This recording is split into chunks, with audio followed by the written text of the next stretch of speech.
I'm the first one to do that. I bet you never knew that. Back like a tailbone. Who you got the tail on? If it ain't about me, about whole D, about face. If you ain't on higher, learn it. The soda in the pot and the fire, burn it. This shit is so dope. You might wanna be my guest. This shit is so dope. You might wanna be my.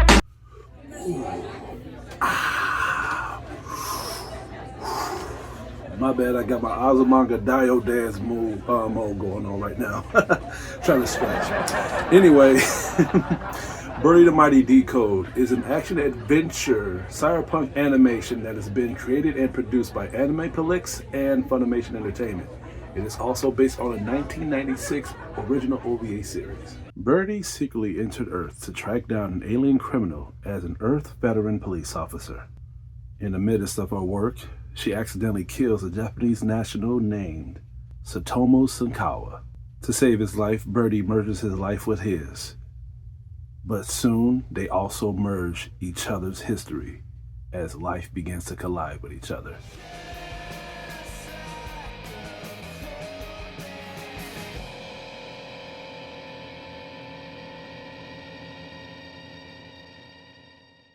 I thought this anime was indeed enjoyable. At first, I was disappointed because when I was getting myself into this project, I found out that this was not a continuation from the original OVA series. This is a reboot.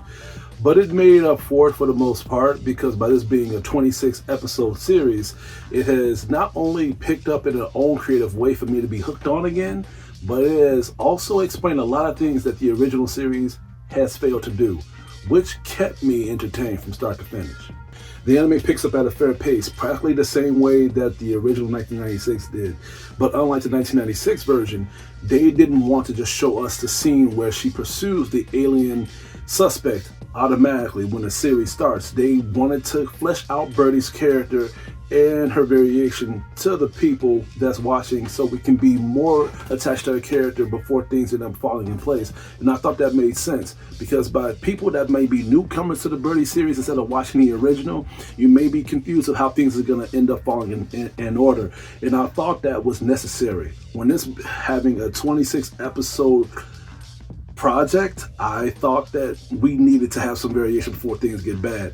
And thank God they did, because when she pursues the alien suspect and she accidentally kills Satomu, I thought he was going to die the exact same way that the OVA did.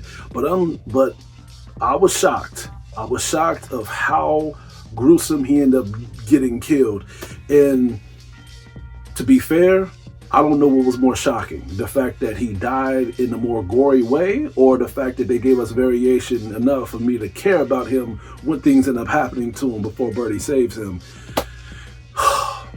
Not only did I thought that was unique and bold, but it also gave us warning of this anime not going to shy away when it comes to the violent context tension.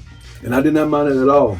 I feel like by this being a reboot, they need to add certain things, put certain things into the anime to have us feel unpredicted. And by this being 26 episodes, they have a lot of potential here, and they knew this, because not only did they add more things to the anime to make us jump up a lot, especially when especially if we were old comers to the original project, but they decided to add more variation to Satomu and Birdy's character when it comes to their chemistry, where they was originated from, and above all, they attached it to other characters too, which the original version kind of did, but not to the point where I was beginning to care about most of the characters. Like Satomu Senkawa.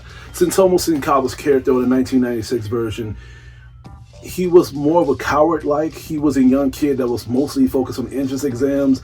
He had a family that kind of was like in a dark humor way of him getting picked on by his father and his mother and his sister just to beef him up, and then Birdy ended up toughing him up and making him more mature.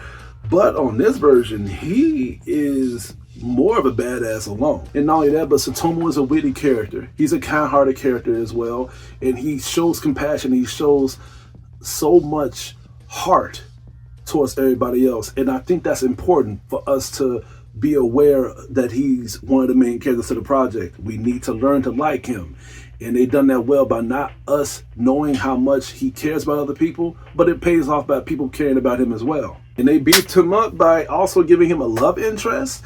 Now, by me watching the original 1996 version, I always thought that Birdy was his love interest. But by me watching this with my girlfriend, she said something that made very, very much sense. She told me that how they gonna have a love interest with each other if they both share the same body. I thought of ways of how that could be possible, but then it just ended up being into a whole mindset of just it being weird, being cringeworthy, and I was like, you know what, you're right. You're right. So then that's when we got Sakawa Kasaragi's character. Sakawa's character is Tsutomu's love interest, and this is where they begin to balance off their chemistry of just how you feel towards her. And I thought it was going to be one of those animes where we have to guess how they feel, because animes are very predictable when it comes to holding that kiss, holding their real emotions, holding their expression. And then when they say that I love you or they go to a kiss, it cuts off or it goes to the next episode, and we just hope that things happen. But they don't do that here, and I thought that was great. It was very, very realistic. And Sakawa's character, she's very kind-hearted. She's a very good character to the series, an easily likable character.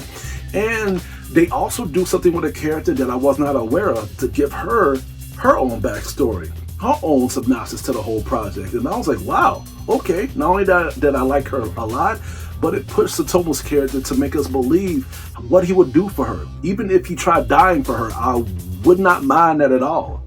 It paid off. And then we got Kisuke Murato. Now, he's not in the school. He actually is a high school graduate, so he is living his life. He is fulfilling his dream, and his dream is actually a little bit of a lore. And the reason I'm saying is a lore instead of a high, over-the-top dream is because he is a journalist.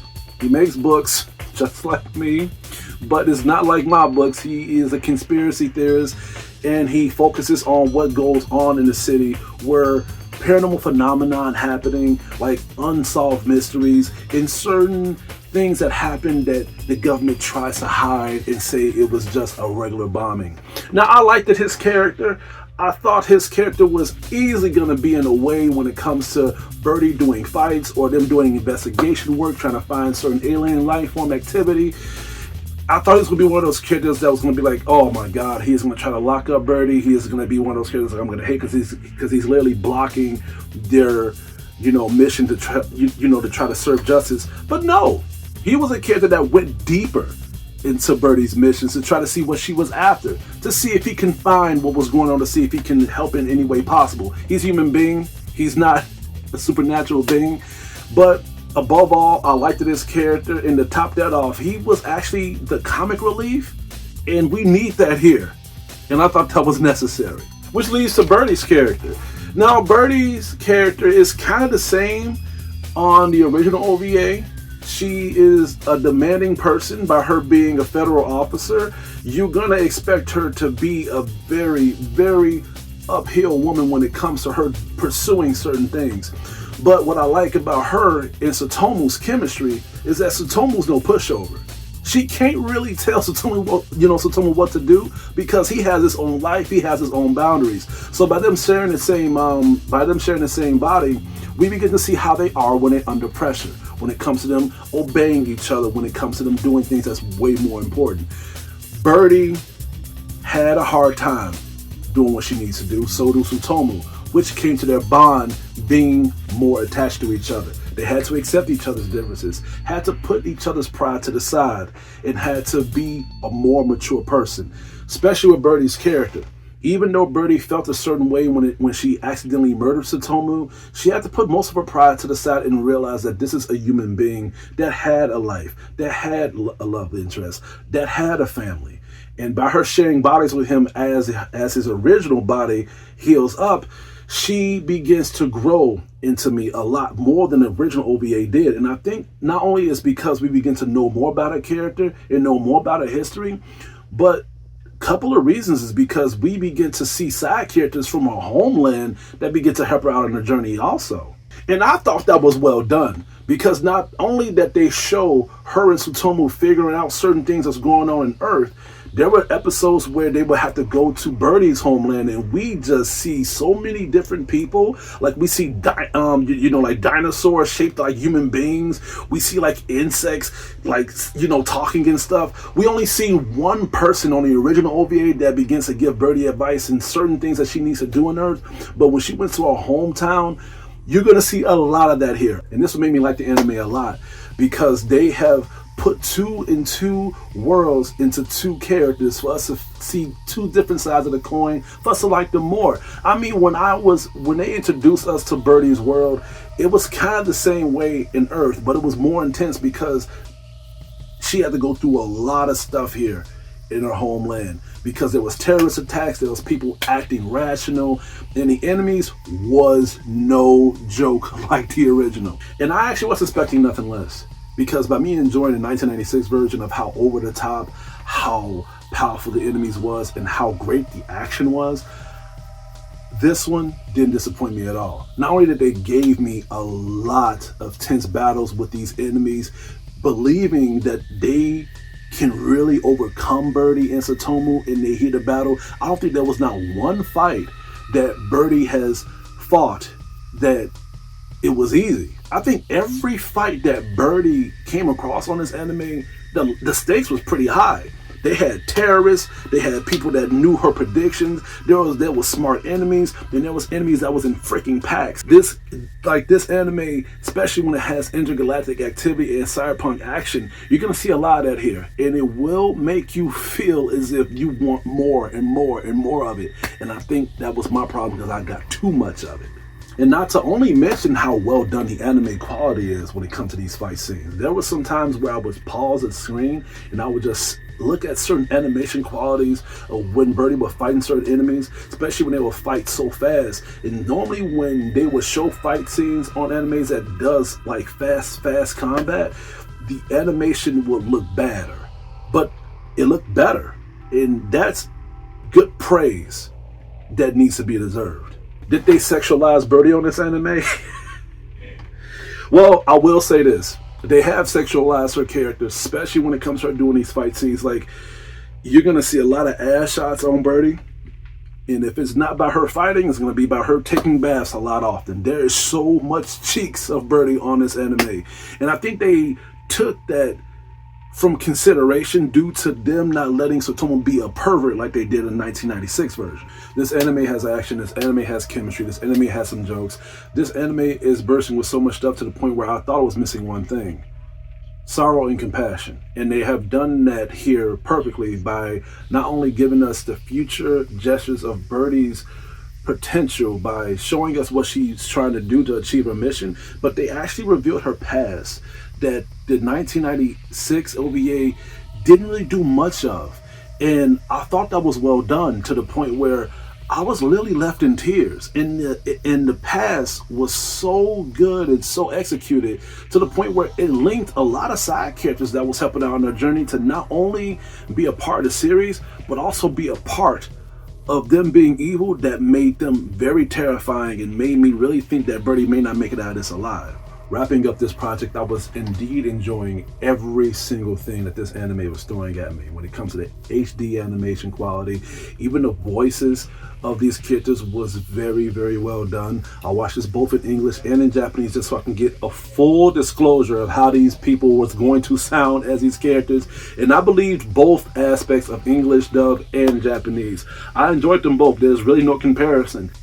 But even though I was enjoying this project from start to finish, I was so glued to the anime to the point where I have went through the 26 episode series with a question mark on my forehead because they have given us so much material here, so much unanswered questions to the point where they have pushed away very important questions that need to be answered, very, very tough enemies that need to be shown.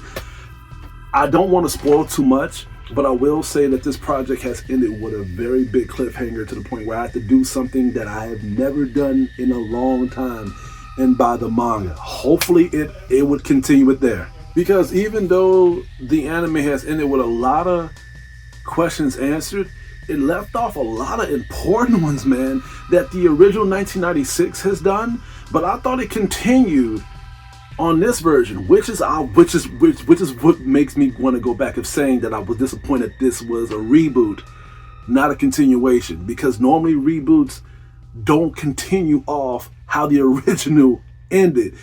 And unfortunately, Birdy has done the same thing here. It has done the exact same thing here on DECODE. But overall, not to throw away the whole anime package, this anime is enjoyable. This anime has made me laugh. This anime has made me cry. This anime has put me on the edge of my seat a lot. My girlfriend and I has really enjoyed this project. She is literally watching the original series as we speak. And hopefully people that is watching this review will get in tune to Birdy also. You will not be sorry with this project, I guarantee you. I'm gonna have to give Birdy the mighty DECODE an A.